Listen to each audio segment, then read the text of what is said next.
가끔 드는 생각이 있습니다. 하나님은 우리가 얼마나 꼴보기 싫으실까라는 생각입니다. 매일 매 순간 말 안 듣는 정도가 아니라 더 심한 행동도 서슴지 않고 행하는 우리들입니다. 만약 반대의 입장이라면 만나서 말을 나누기는커녕 꼴보기도 싫을 것 같습니다. 조금 더 이해하고 조금 더 마음을 넓게 가지고 이해한다 할지라도 잘못한 사람이 먼저 찾아와서 용서를 구하면 그때서야 마음 좀 풀고 만나줄까 들어줄까 하는 게 세상 이치 아니겠습니까? 우리도 그렇지 않습니까? 그런데 우리 하나님은 하나님이십니다. 우리 하나님은 죄 지은 인간을 먼저 찾으셨고 부르셨다라는 것이죠. 에덴 동산에서 아담과 하와가 선악과를 먹는 엄청난 죄를 지었을 때 그들은 하나님을 피하여 숨었습니다. 그런 그들을 하나님은 찾아오셔서 내가 어디 있느냐고 부르신 분이 우리 하나님입니다.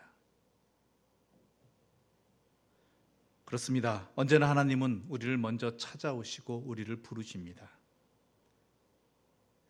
하나님을 떠나 범죄한 인간들이 스스로 자초한 심판과 멸망밖에 다른 결과가 없는 상황 속에서도 인간은 거듭거듭 그런 상황임에도 불구하고 죄악의 길로 걸어갔다는 것이 창세기 앞부분의 기록들입니다. 가인의 살인으로 시작되어지는 세상 죄악의 만연으로 인해 오죽하면 하나님이 홍수로 세상을 심판하셨겠습니까?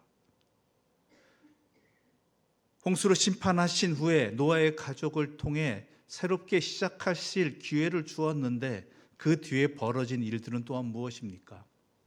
아들이 아버지를 흉보고 아버지가 자녀를 저주합니다. 또한 바벨탑을 짓습니다. 자기 이름을 드러내고 높이고 남기기 위해서. 그래서 하나님의 진노로 사방으로 흩어지게 되었습니다. 노아 홍수가 끝난 지 얼마나 되었다고 새로운 기회가 시작되었음에도 불구하고 우리에게 남겨진 기록은 거듭되어지는 인간의 죄악뿐이었습니다. 그래서 인류 역사는 비극으로 마무리될 것 같습니다. 그런데 하나님은 또 그런 인간을 포기 안 하시고 찾아오신 것입니다. 바로 아브라함을 부르신 사건입니다. 성경은 노아를 부르심과 달리 결단코 아브라함의 남다른 어떠한 경건이나 신심을 증거하고 있지 않습니다. 하나님의 구원의 손길을 전적인 하나님의 은혜와 자비로 시작하셨다는 것입니다. 아브라함이 먼저 하나님을 찾은 것도 아닌데 하나님께서는 아브라함을 먼저 부르셨습니다. 그래서 아브라함은 그 부르심의 은혜를 힘입어 본토 친척 아버지 집을 떠나서 하나님이 이끄시는 대로 가는 그 여정을 떠나게 된 것입니다. 그리고 그의 나이 99세가 되었습니다. 하나님의 말씀에 순종하여 길을 떠난 지 24년이 지났습니다. 그런 그에게 이제 하나님이 또다시 나타나셔서 말씀하십니다. 1절의 말씀 우리 함께 읽어보겠습니다. 아브라함이 99세 때 여호와께서 아브라함에게 나타나서 그에게 이르시되 나는 전능한 하나님이라 너는 내 앞에서 행하여 완전하라. 지난 24년은 그저 지나간 시간이 아니었다는 것입니다. 지난 24년은 하나님께서 아브라함을 아브라함 되게 하시기 위해서 준비시키시고 훈련시키신 시간이었습니다. 그 24년은 아브라함이 자신을 알아가고 하나님을 알아간 시간이었습니다. 그런데 히브리어 원문을 보게 되면 우리가 읽은 17장 1절 제일 앞에 그리고라는 접속사가 있습니다. 우리에게는 그 단어가 생략되어 번역되었지만 이 말은 2장 17장 1절 이전의 사건들이 별개의 17장과 떨어진 이야기들이 아니라 이어진 이야기라는 것입니다. 창세기 12장과 13장에서 거듭 하나님은 아브라함에게 자녀에 대한 약속을 허락해 주셨습니다. 우리는 잘 알고 있습니다. 그리고 아브라함은 하나님의 약속의 말씀을 믿었습니다. 그런데 그 후에 세월이 흐르는데도 자식이 생기지 않았죠. 하나님의 약속의 말씀을 믿었는데 그의 나이는 점점 들어가고 가능성은 희박해져 가는데 자식이 생기지 않습니다. 그러니까 아브라함의 생각이 바뀝니다. 하나님이 자기에게 약속하실 때 그 자식이 반드시 너의 몸에서 태어나는 자식이라고 말씀을 안 하셨던 것을 기억합니다. 그래서 아브라함은 당시 중동의 관습대로 자기 집에서 일을 하는 집사인 충직한 이 집사를 엘리에셀을 양자로 삼아야 되겠다고 생각을 하게 됩니다. 아브라함이 믿음이 없어서가 아닙니다. 아브라함 자기 자신 나름대로는 그게 믿음의 행위였습니다. 왜냐하면 당시에는 양자를 입적시켜도 일단 자기 호적에만 올리면 친자식과 마찬가지였습니다. 따라서 내 몸에서 자식이 태어나지 않는다면 차라리 양자라도 입적해야 하나님의 말씀이 이루어지는 것 아니겠습니까? 아브라함 자기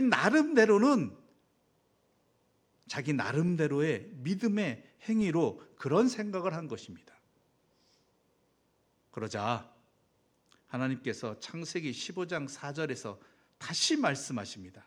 반드시 너의 몸에서 날 자식이 너의 상속자가 되고 그가 티끌처럼 많아질 것이라며 하나님께서는 분명히 아브라함에게 구체적으로 약속의 말씀을 다시 주셨죠.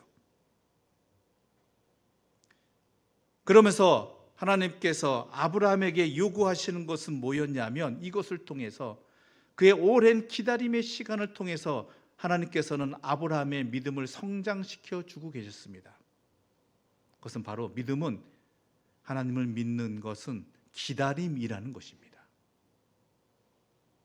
내 상황이 아무리 급하고 내 처지가 좋지 않다 할지라도 하나님을 믿기 때문에 하나님의 뜻이 이루어지기를 기다리는 것입니다. 그런데 그 기다림은 막연한 기다림이 아닙니다. 하나님께서 걸어가게 하신, 살아가게 하신 그 삶의 자리에서 우리의 수고를 다하는 것, 우리가 해야 할 일을 하면서 하나님께서 이루어질 날을 믿고 기다리는 삶으로 살아가는 것, 이게 참된 믿음의 삶이라는 것이죠. 정한 때가 되지 않았다고, 마음이 급하다고 인간적인 방법 쓰지 말라는 것입니다. 그 뒤에 사라 역시도 인간적인 방법을 강구하게 됩니다. 그것은 바로 애굽의 여종 하갈을 남편의 첩으로 삼는 것이었습니다. 사례가 믿음이 없어서가 아니라 사례 나름대로도 그것은 믿음의 행위였습니다. 당시의 관습에 의하면 여주인에게 딸려있는 여종은 여주인의 소유였습니다. 그러므로 그 여종이 자식을 낳으면 그 자식 또한 종의 자식이 아니라 주인의 소유가 되는 것이죠. 따라서 이렇게 하면 하나님의 말씀이 이루어지리라고 자기 나름대로는 생각한 것입니다. 아브라함도 거절할 필요가 없지요. 왜냐하면 하나님 말씀하신 대로 자기 몸을 통해서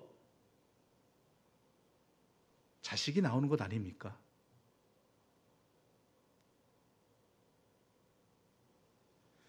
사례나 아브라함이나 다 마찬가지지만 우리가 하나님을 믿는다고 할 때 그 말씀하신 그 참된 뜻, 그 본질을 믿어야 하는데 지금 아브라함이나 사례나 말씀의 본질은 제쳐놓고 왜 그것을 행하게 하셨는지, 왜 그것을 지키게 하셨는지 그 본질은 제쳐놓고 그저 하나님의 말씀을 이루기 위한 인간적인 이해와 방법에만 온 관심이 집중되어 있는 것입니다.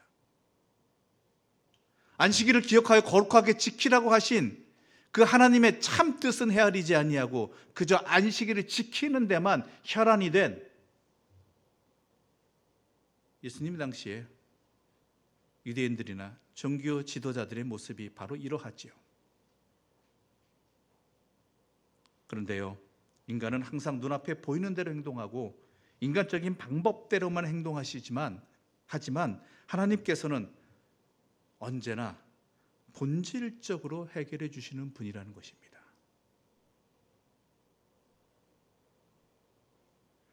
이런 시간이 흘렀습니다. 24년의 시간이었습니다. 이러한 일들도 겪었습니다. 이러한 일들을 통해서 하나님께서는 아브라함을 연단하고 계셨고 훈련시키고 계셨습니다. 왜냐하면 그 무엇도 하루아침에 되지 않기 때문입니다. 은혜 받았다고 해서 그 은혜가 당장 나를 바꾸는 것 아니기 때문입니다. 깨달았다고 그 깨달음이 당장 나를 성숙하게 하는 것이 아닙니다. 시간이 필요합니다. 시간이 지나면서 점점 더 성숙해져 가는 것이고 시간이 지나면서 점점 더 하나님 보시기에 반듯해져 가는 것입니다. 아브라함도 마찬가지입니다. 75세에 듣고 떠났습니다. 이것조차도 대단한 결단입니다. 대단한 믿음입니다.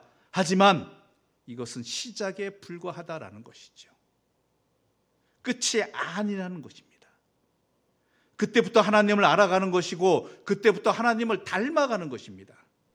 그때부터 하나님의 사람다워져 가는 것입니다. 우리도 마찬가지입니다. 그런 과정과 그런 시간을 거치면서 성숙한 하나님의 자녀가 되어가는 것입니다. 그런 시간과 과정을 거치면서 내 자신을 제대로 알고 조금 더 알고 하나님을 아는 성숙한 자녀가 되어가는 것입니다.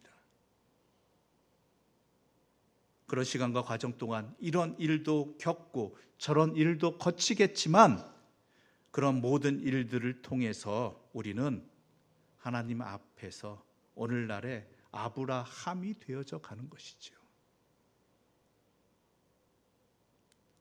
이런 연단의 과정을 통해서 하나님 보시기에 아브라함이 이만하면 됐다 싶으셨나 봅니다.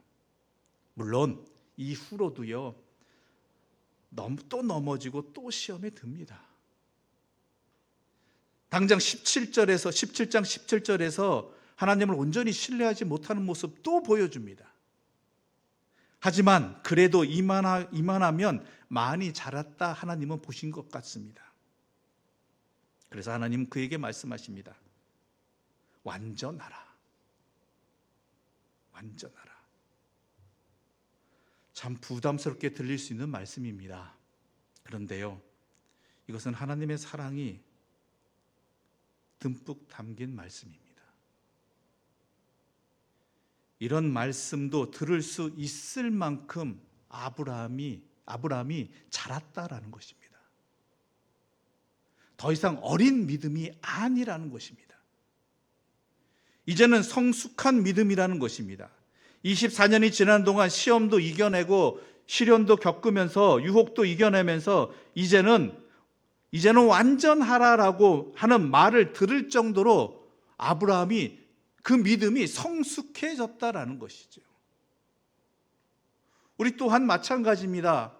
우리가 자녀를 키우면서 우리 자녀에게 아무 때나 요구하거나 부탁하지 않습니다. 들을 만한 때에 들으라고 이야기합니다. 할 만할 때에 하라고 말합니다. 이제야 겨우 젖을 빠는 아기에게 밥 먹으라고 하지 않고 이제야 겨우 걸음마 떼는 아기에게 달려보라고 하지 않습니다. 마찬가지입니다. 하나님이 아무에게나 아무 때나 이렇게 말씀하지 않으십니다. 이제야 예수 믿기 시작한 사람에게 이런 말씀하시지 않고 예수 믿는 것으로 다 되었다고 생각하는 사람에게 이런 말씀하시지 않습니다. 날마다 죽고 날마다 거듭나는 성도들에게 이렇게 말씀하십니다. 온전히 하나님만 바라보며 사는 성숙한 성도에게, 하나님의 마음을 헤아려 하나님의 일을 자기 일처럼 생각하는 성숙한 성도에게 이렇게 말씀하시는 것이죠. 그렇기에 오늘 우리는 이 본문을 보면서 거룩한 질투심을 가져야 합니다. 성경을 읽어보면 아브라함 시작할 때 대단한 사람 아니었던 것 같습니다. 물론 하나님의 부르심에 응답한 것 대단합니다. 그러나 그 과정 속에서 아브라함이 행한 모습들을 보면 어떻게 이럴 수 있을까라고, 아브라함이 이렇게 행동할 수 있을까라고 하는 그런 모습들이 참 여러 번 나타납니다. 그런데 그런 그가 어느덧 하나님께 너는 이제 내 앞에서 행하여 완전하라라고 말을 들을 만큼 성숙하였다라는 것이죠. 그의 믿음이 자라났다라는 것입니다. 똑같이 하나님의 자녀로 살아가면서 누구는 이런 말씀을 들을 만큼 성숙한 자녀가 되는데 누구는 그저 복이나 받고 떨어지는 자녀가 되어야 하겠습니까?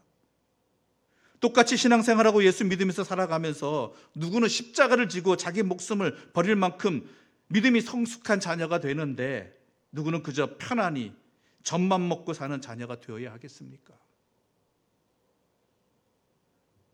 내 믿음이 커지는 거룩한 질투심을 가져야 합니다. 내 신앙이 성숙해져가는 거룩한 열망을 가져야 합니다.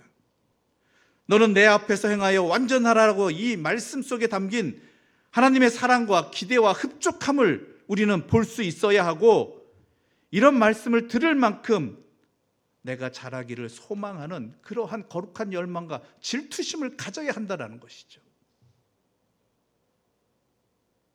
그런데 안타까운 것은 세상적인 질투심만 많다라는 것입니다. 세상적인 열망만 많다라는 것입니다. 성숙에 대한 말씀보다는 풍요에 대한 말씀 듣기를 좋아합니다. 완전에 대한 말씀보다는 그저 받는 복에 대한 말씀만 듣기 좋아합니다. 하나님과의 관계를 성숙이나 완전이라는 면에서 바라보기보다는 하나님을 통해서 부나 명예와 권력이라는 그것만을 바라보고 있다는 것이죠. 자라나지 않은 채 젖만 먹으면서 살려고 한다는 것입니다. 그건 바른 신앙 아닙니다. 하나님이 우리를 부르신 것은, 우리의 아버지가 되신 것은 하나님 아버지를 닮는 거룩하고 완전하고 성숙한 자가 되게 하기 위해서입니다. 하나님께서 우리를 부르신 것은 우리만 은혜 받고 복 받기 위해서가 아니라 우리를 하나님의 은혜의 근원, 복의 통로로 삼으시기 위해서라는 것입니다. 그러므로 우리는 자라나야 합니다. 자라나고자 하는 거룩한 질투심과 거룩한 열망이 있어야 한다라는 것이죠. 그런 질투심과 그런 열망이 있느냐라는 것입니다. 그렇게 우리는 자라가고 있느냐라는 것입니다.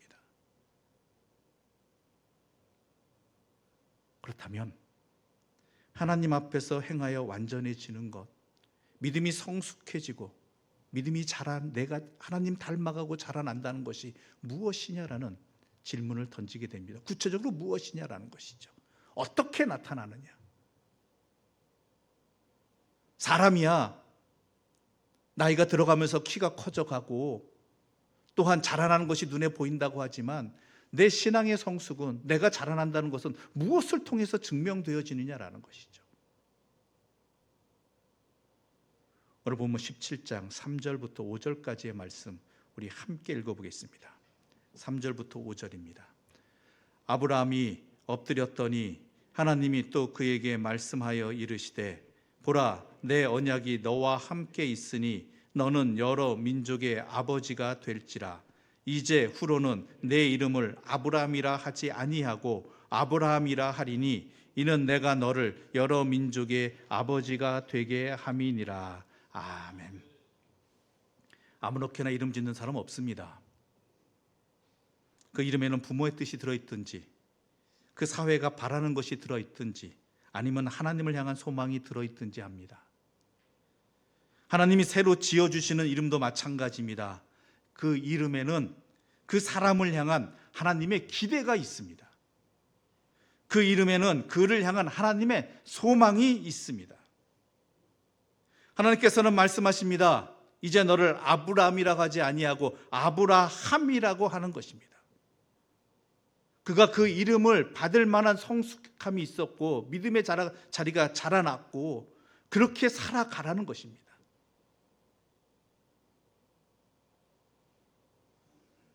아브라함은 무슨 뜻입니까? 나의 아버지란 뜻입니다. 그러나 아브라함은 뭡니까? 많은 사람의 아버지, 모든 민족의 아버지라는 뜻입니다.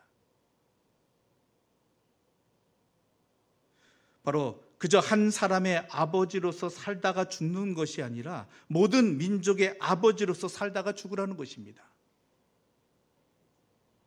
이 이름 바꾸기를 통해서 하나님이 아브라함에게 요구하신 것은 자기 경계와 울타리를 넘어서 내 가족, 내 친지만 바라보는 것이 아니라 그것을 넘어서서 다른 사람들을 복되게 하는 삶을 사는 사람이 되라는 것입니다. 우리 눈으로 세상을 보지 말고 하나님의 눈으로 세상을 보고 또 이웃들을 바라보고 대하라는 것입니다. 바로 그것이 믿음이 성장해가는 모습입니다. 하나님 믿는 이유가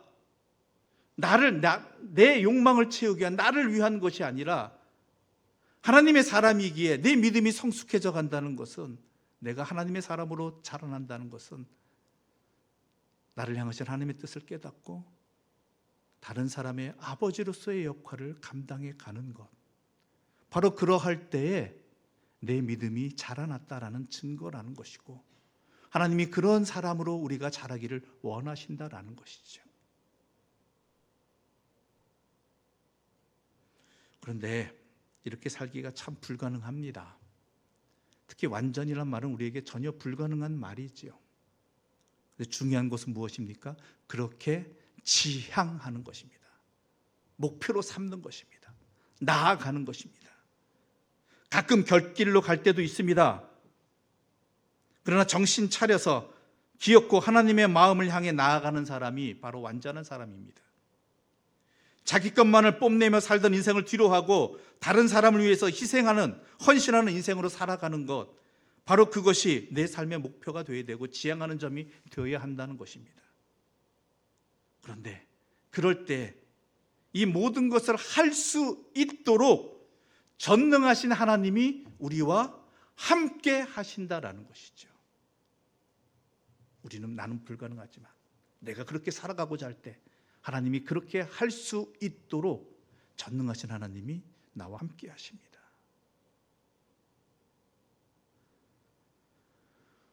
오늘날 그리스도인들이 교회 공동체의 문제가 다른 데 있다고 생각하지 않습니다. 이런 아브라함이 되기를 부러워하지 않고 소돔 왕이 되기를 부러워하는 것에 있다라는 것입니다. 세상 사람들이야, 세상 공동체야 그렇게 하는 게 당연합니다.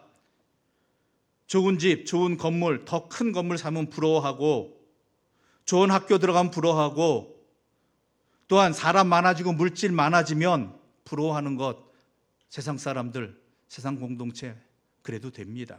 그렇게 하는 게 당연합니다. 나보다 못났는데 나보다 높아지는 것 보면서 부럽다 못해 배가 아플 정도로 질투나고, 또한 나도 한번 그렇게 보란듯이 잘 살아보겠다고 열심을 내는 것 당연합니다. 먹을 것 안 먹고 입을 것 안 입고 쓸 것 안 쓰면서 그렇게 열심을 내기도 합니다.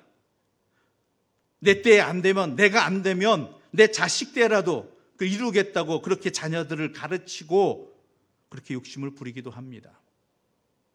심지어 교회 공동체도 그러합니다. 하지만요, 번지수 잘못 찾았습니다. 내가 누구인 줄 안다면, 교회가 어떤 곳인 줄 안다면, 하나님을 안다면 그런데 마음 쓸 여유 없습니다. 우리가 하나님 나라의 백성이고 게다가 나중에는 하나님 앞에 서게 된다는 것을 안다면 우리가 질투할 일이 그런 일이 아니고 내가 사모할 일이 그런 일이 아닙니다. 하나님의 사람으로 믿음이 더욱 성숙해져 가고 그러함으로 말미암아 나라는 울타리에서 벗어나 모든 사람의 하나님의 복의 통로가 되어지고 모든 사람을 향한 하나님의 쓰임이 되어져 가는 것, 그런 일에 더욱 열심을 내야 되고 그런 일에 더욱 시간을 들여야 되고 그러하기를 소망하고 그렇게 될 수 있도록 질투를 느끼는 것, 질투심을 가지는 게 우리 믿음이 성장해 가는 모습이라는 것이죠. 하나님이 우리가 그렇게 자라기를 원하시고 계시다라는 것입니다.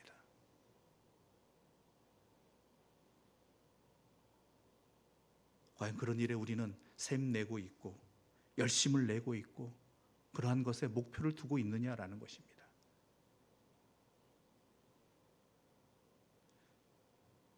사순절입니다. 사순절 기간에 우리가 할 일은 하나님의 마음과 같이 하는 일입니다. 세상에서 벌어지는 일로 인해 아파하시는 하나님의 아픔을 더 많이 느끼는 시간이 되어야 합니다. 오늘 주보에는 사순절의 금식천에 관한 내용이 또한 기록되어 있습니다. 1970년대 독일 가톨릭 교회는 금식천을 다시 등장시키며 사용합니다. 그때 십자가에 달리신 예수님과 가난한 사람들의 모습을 인도나 아프리카 같이 가난한 지역의 사람들 모습으로 그렸다고 합니다. 독일 가톨릭 교인들은 물론 루터교의 교인들도 이 특이한 금식천을 통해서, 이 사순절의 금식천을 통해서 지구촌의 기아 문제를 생각하게 되었으며, 또한 이 금식천을 바라보며 기도하고 구제에 힘쓰며 사순절의 영성을 키워나갔다고 합니다. 우리의 믿음이 성장하는 것은 홀로 서기 어려운 사람들 곁에 다가서고 그들 편에 서고 그들과 함께 하는 것입니다. 아무쪼록 우리 모두도 그렇게 되기를 바랍니다. 날마다 죽고 날마다 거듭나면서 한 걸음 한 걸음씩 하나님과 함께 걸어가 하나님 보시기에 참 대견한 사람이 되기를 간절히 소망합니다. 아브라함으로 멈추는 인생이 아니라 아브라함으로 인정되어지는 그러한, 하나님께서 이제부터는 너의 이름을 아브라함이라고 하겠다고 하실 때를 가장 큰 기쁨과 보람으로 알고 살아가는 우리 모두가 되기를 바랍니다. 우리 갈릴리 교회가 그러한 교회가 되기를 바라고, 그리하여서 하나님이 기뻐하시는 그러한 하나님의 공동체가 되고 함께 신앙생활하는 우리들도, 또한 여러분이 살아가시는 여러분의 가정도 아브라함이 아니라, 아브라함의 가정이 아니라 아브라함의 가정이 되기를 간절히 소망하면서 이 말씀 앞에 우리 자신을 드리는 이 사순절 기간 되기를 바랍니다. 기도드리겠습니다.